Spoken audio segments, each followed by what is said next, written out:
ಶ್ರೀನಗರದಿಂದ ಕನ್ಯಾಕುಮಾರಿ ಸಂಪರ್ಕದ ರಾಷ್ಟ್ರೀಯ ಹೆದ್ದಾರಿ 44 ಭಾರತದ ಅತಿ ಉದ್ದದ ದೇಶೀಯ ಹೆದ್ದಾರಿಯಾಗಿದೆ.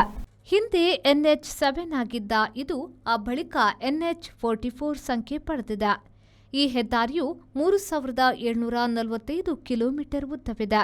11 ರಾಜ್ಯಗಳನ್ನು ಹಾದು ಹೋಗುವಾಗ 30 ಪ್ರಮುಖ ನಗರಗಳನ್ನು ಬೆಸೆಯುತ್ತವೆ. ದೇಶೀಯ ಹೆದ್ದಾರಿ 44 ದೇಶದ NH1, NH1A, NH2, NH3, NH26, NH75, NH7 ಮೊದಲಾದ ಹೆದ್ದಾರಿಗಳ ಕೊಂಡಿಯೂ ಆಗಿದೆ. ಪ್ರಪಂಚ ಮಟ್ಟದಲ್ಲೇ ಇದು 22ನೇ ಅತಿ ಉದ್ದದ ನ್ಯಾಷನಲ್ ಹೈವೇಯಾಗಿದೆ.